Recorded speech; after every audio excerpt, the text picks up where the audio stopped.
제가 이 죽음이라는 단어를 가지고 한글 사전을 한번 조회를 해봤더니 이렇게 규명을 하고 있었습니다.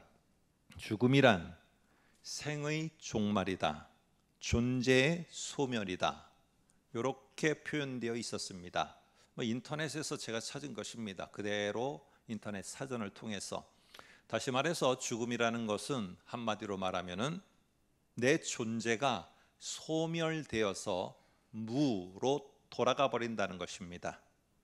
그런데 오늘 이것의 반전의 정의를 하는 그 중요한 하나의 이 기점이 있습니다.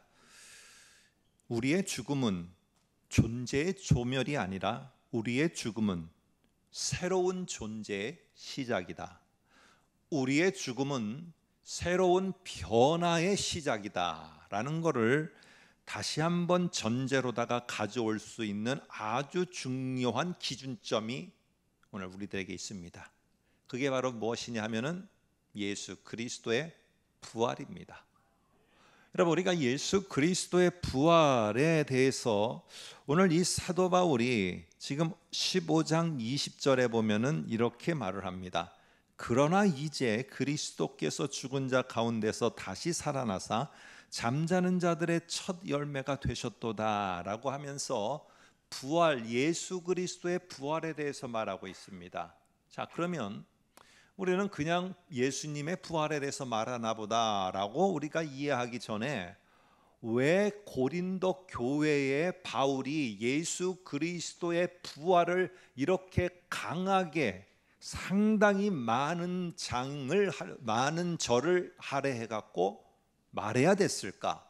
고린도전서는 고린도 교회의 여러 가지 문제점들을 지적하며 문제점들을 돌이키려고 하면서 바울이 쓴 편지입니다. 이거를 볼 때 오늘 고린도 교회는 로마 제국에서 로마 본토 말고는 생산을 해내고 뭔가 만들어내고 물질을, 그러니까 재정을, 경제적인 이런 것들을 만들어내는데 로마 제국에서 최고의 도시 항구 도시였습니다. 어마어마한 부유한 도시였어요. 이러는 도시에 교회가 있습니다. 그 교회도 여전히 그러한 사회의 흐름 속에 속해 있고, 그러다 보니까 이들은 여기에 어떻게 하면은 내가 더 잘 살까? 그래서 아데미 여신의 신전에도 기독교인들이 찾아가서 음란한 행위를 하게 되어지고, 여러분, 이런 일들이 빈번하게 일어남 속에서 예수 그리스도의 부활하심이 정말 왜 우리에게 중요한지조차도 제대로 이해하지 못하고 있는 실정, 이게 지금 우리 교회가만 아니라 초대교회 고린도 교회에게도 똑같이 일어났던 일입니다. 그래서 지금 바울은 이들에게 예수 그리스도의 이 부활이 얼마나 중요한지를 지금 강력하게 많은 부분을 할애해서 편지에 기록을 하고 있는 것입니다. 여러분, 만일에 이 그러나 이제는 이라고 말하는데 예수 그리스도가 없다면은 정말로 벌어질 일들이 어떤 것이 있을까? 어떤 일이 벌어질까? 어떤 일이 벌어진단 말인가? 그걸 말할 때 15장 14절을 보면 이렇게 말합니다. 그리스도께서 만일 다시 살아나지 못하였으면 우리가 전파하는 것은 헛것이요. 했대. 헛것이요라는 단어는 조금 더 문자적으로 하면은 알맹이가 없는 것이요 라는 말입니다. 다시 말해서 예수 그리스도가 우리를 위해서 죽으심으로 우리가 구원을 받았습니다 라고 말하면은 복음입니다. 그렇지만 그 속에 부활이 없게 되면은, 부활에 대한 메시지가 없게 되면은 까딱하다가는 우리가 전하는 이 복음의 메시지는 알맹이가 없는 껍데기를 전하는 메시지가 될 수 있다는 것입니다. 그래서 예수 그리스도의 죽으심 뿐만 아니라 그의 부활하심이라는 말이 들어갈 때 오늘 이게 온전한 복음이 되고, 그 다음 말도 보면은 너의 믿음도 예수 그리스도가 나를 위해서 죽으시고 나를 위해서 희생하신 것만 기억하고 있고, 나를 위한 부활이다. 예수님이 부활은 예수님 당신을 위한 부활만이 아니라 나를 위한 부활이에요. 나를 위한 부활. 그래서 나를 위한 부활에 대한 그 확신이 없게 되면은 우리가 믿는 것도 반쪽 믿음, 껍데기 믿음에 불과할 수 있다라는 것이에요. 왜 이 말을 했을까? 고린도 교회가 지금 이런 상태라는 것입니다. 부활에 대해서, 이 부활주의랄만 우리는 정말 믿지, 그러나 사도들은 그렇지 않았거든요. 예수 그리스도의 죽으심을 내가 믿사오며 그의 부활하심을 믿사오며, 신앙 고백에 명백하게 부활까지 고백하고 믿음의 그 고백을 하도록 우리들에게 요청을 하고 있어요. 만일에 예수 그리스도의 부활을 믿지 않고 그 부활에 대해서 내가 확신하지 못하면 어떻게 되느냐? 또한 그리스도 안에서 잠자는 자도 세상 사람들이 말하는 것처럼 다 소멸하여 없어져 버리는 존재라는 것을 인정하는 것밖에 안 된다라는 겁니다. 그래서 오늘 여기에 만일 이런 삶이 우리에게 끝이라면은 예수 그리스도의 부활이 나를 위한 부활이에요. 나를 위한 부활이 없다면은, 오늘 그 당시에 초대교회 사람들은 부유한 사람도 있었지만은 죄다 로마의 황제를 시인하지 않으므로 로마 제국으로부터 배척을 당했던 사람들입니다. 가난했고 지하에서 살아야 됐고 집도절도 없는 사람도 많았고, 뿐만 아니라 그 사람들 가운데는 질병이 걸려도 치유받지 못하고 죽어가야 되는 사람들이 너무 많았습니다. 오늘 이런 상황에서 결국 죽음을 맞이하고 그것이 소멸로다가 사라져버리고 끝난다면은 이것보다 불쌍한 게 어디 있느냐라고 오늘 19절에 말하고 있는 것입니다. 그런데 우리는 그렇지 않다라는 거예요. 그래서 15장 20절 다시 보면은, 그러나 이제 그리스도께서 죽은 자 가운데서 다시 살아나사 잠자는 자들의 첫 열매가 되셨느니라 하며, 우리는 그렇게 소멸되어지는 존재가 아니고, 우리는 그렇게 불쌍한 존재가 아니고, 내가 믿는 거는 껍데기와 같은 것만 믿는 게 아니라 예수 그리스도의 부활의 엄청난 이 효과, 엄청난 변화를 우리는 받아들이고 경험하는 이런 위대한 사람들이라는 것을 오늘 고린도 교회에 깨닫게 하기 위해서, 오늘 지금 우리들에게 깨닫게 하기 위해서 말하고 있습니다. 오늘 15장 20절을 다시 보면은, 그러나 이제 하며 그리스도께서 죽은 자 가운데서 다시 살아나사 잠자는 자들의 첫 열매가 되셨도다. 그리스도가 부활하심으로, 왜 나를 위해서 중요한 부활인가? 오늘 참고로 로마서 4장 25절을 한번 보겠습니다. 제가 지난번에 한번 말씀을 전했던 기억이 납니다. 거기 보면 이렇게 말합니다. 예수는 우리가 범죄한 것 때문에 내어줌 십자가에 죽으셨어요. 그러니까 십자가의 죽으심의 중요한 목적은 뭐냐? 내 범죄한 죄의 값을 지불하시기 위해서예요. 그런데 여기까지만 하면은, 이거는 잘못하면 껍데기밖에 안 된다는 거예요. 그러면서 로마서도 분명히 뭐라고 말하냐? 또한이라고 말합니다.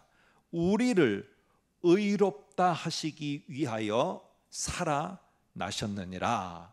누구를 위해서요? 우리를 위해서 살아나신 거예요. 우리를 위해서.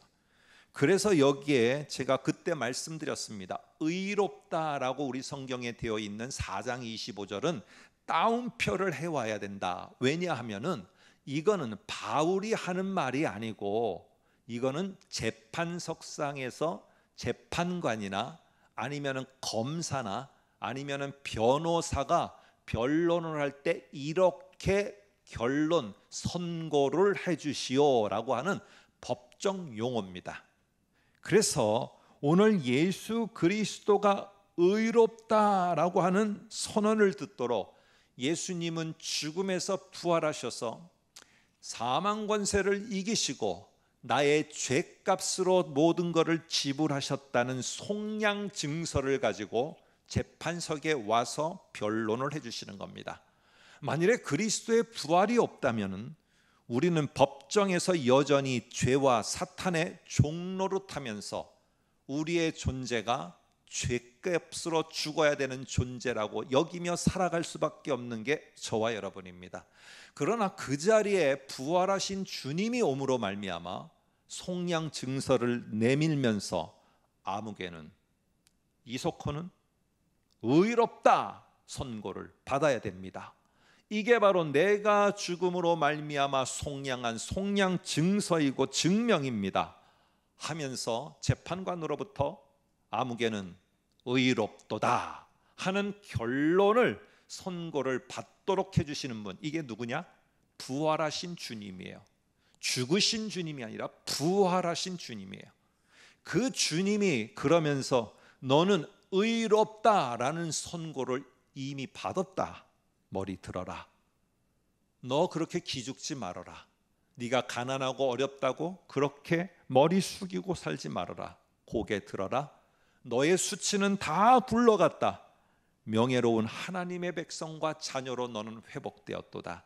부활하신 예수님이 우리의 수치를 떠나가게 하고 명예로운 하나님의 자녀로 당당하게 서도록 해주신 것, 이게 바로 부활하신 주님, 부활하셔야 되는 주님이십니다.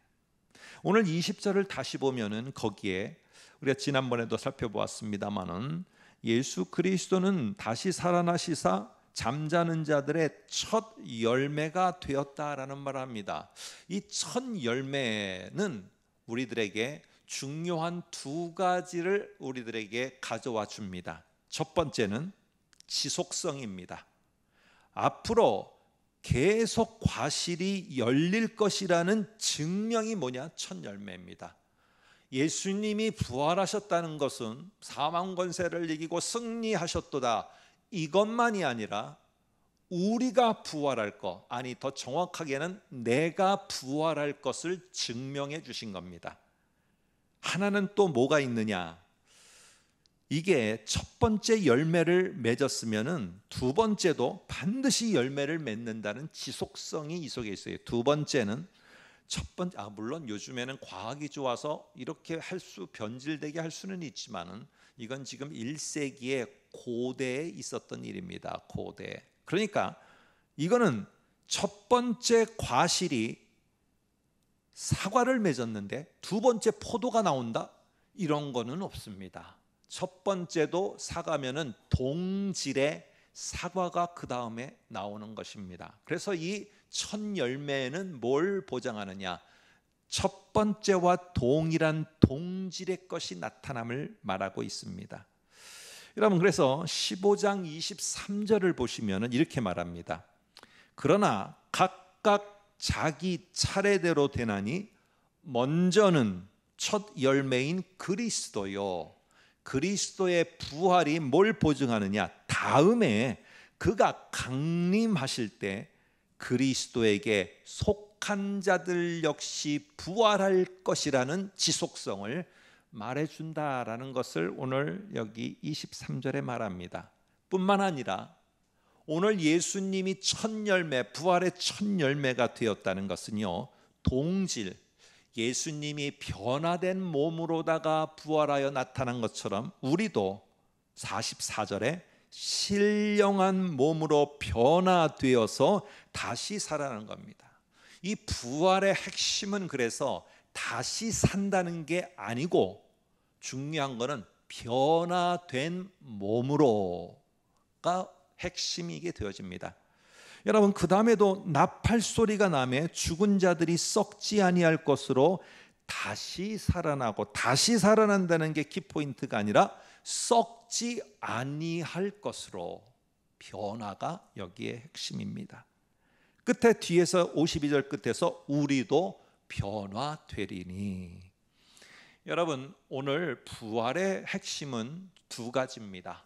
변화, 한 가지는 또 주께서 강림하실 때 일어납니다. 여러분, 성경의 인물들 가운데 죽었다가 살아난 자들이 있습니다. 신약에도 구약에도. 그러나 그들을 부활했다라고 말하면 안 됩니다. 그거는 부활이 아니라 그냥 다시 살아났다는 것이지, 부활은 그것이 아니라 정확하게 신령한 몸으로 우리가 변화되어 썩지 아니할 것으로 언제 일어나느냐? 주께서 강림하실 때 일어나는 것입니다. 저는 그런 소문도 들었어요. 제가 직접 보지는 않았지만 3일장을 치르고 이제는 화장을 하려고 관에 다 했는데 이 화장터로 가는 도중에 갑자기 너무 슬퍼서 가족들이 울고 있는데 관짝이 쿵쿵쿵 두들기는 거예요. 너무 놀란 나머지 갑자기 모두가 울음을 그쳤어요. 서로 쳐다보다가 아이고 하고 또 울어요. 그럴 때 또 쿵쿵쿵 거리는 거예요. 울음을 멈춰요. 서로가 쳐다보더니 관을 보니까 관이 쿵쿵쿵 두들기는 거예요. 깜짝 놀라서 열어봤더니 죽어서 화장하려고 하는데 사람이 벌떡 일어나는 겁니다. 얼마나 가족들이 놀라는지. 저희 경기도는요, 저희 본 적은 경기도인데, 경기도는 이렇게 관에 묻어 했다가 나중에 매장을 할 때 수의만 입힌 시체를 묻습니다. 그러니까 관은 다 걷어내고 수의만 입은 시체를 묻는데, 이 흙을 덮다가 수의 입은 시체가 벌떡 일어나니까 사람들이 깜짝 놀래요. 그리고는 뭐 하라느냐? 하나님의 은혜로 우리 가족이 부활했습니다. 이건 부활 아닙니다.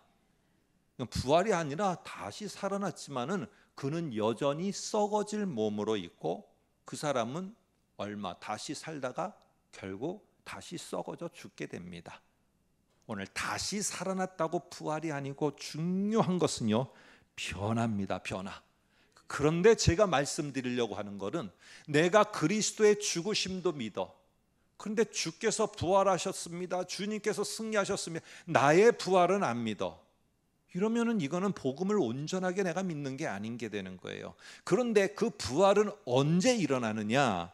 15장 23절에 보니까 이렇게 말합니다. 우리의 부활은 그가 강림하실 때, 나팔 소리가 날 때 부활은 일어납니다. 그래서 살아있는 자는 변화된 몸으로, 죽은 자는 썩지 아니할 몸으로 다시 일어나는 거예요. 오늘 그래서 부활하신 주님을 믿고 부활하신 주님이 나의 부활의 보증이 된다는 것을 믿는 자는 나의 부활이 언제 이루어지느냐? 주께서 강림하실 때예요. 주님이 정말 이 땅에 오신다는 것, 다시 오신다는 그 굳건한 믿음이 결국에 이 모든 것들의 최종 결론이라는 거예요. 주의 강림을 믿어야 나의 부활과 예수 그리스도의 부활을 통한 하나님의 은혜를 믿는 것이 되어지고 예수 그리스도의 죽으심의 놀라운 은혜를 믿는 게 되는 것입니다. 저와 여러분들은 주의 강림하심을 얼마나 고대하며 믿고 있습니까? 너무나 이 세상이 전부로 여기고 악착같이 모으려는 데만 관심이 있지 주의 다시 오심, 오늘 그것을 얼마나 우리는 기억하고 있습니까? 이 한 부활주일에 우리가 기억해야 될 것은 부활은 이 땅이 전부로 아는 세상에 내 생각에 변혁을 가져옵니다. 왜? 그 부활은, 예수님의 부활은 나의 부활인 것이고 나의 부활은 주께서 이 땅에 다시 올 때 오늘 일어나기에 내게 주님의 강림이 있을 것을 믿기 때문에, 믿게 되어지기 때문에 내 삶이 주를 고대하는 나의 삶이 변화가 되어집니다. 오늘 아무쪼록 이 땅을 살아가는 부활의 신앙을 가진 여러분이라면 오늘 이 시간에 주의 강림의 신앙에 더욱더 굳건히 설 수 있는 저와 여러분이 되시기를 주의 이름으로 부탁드립니다.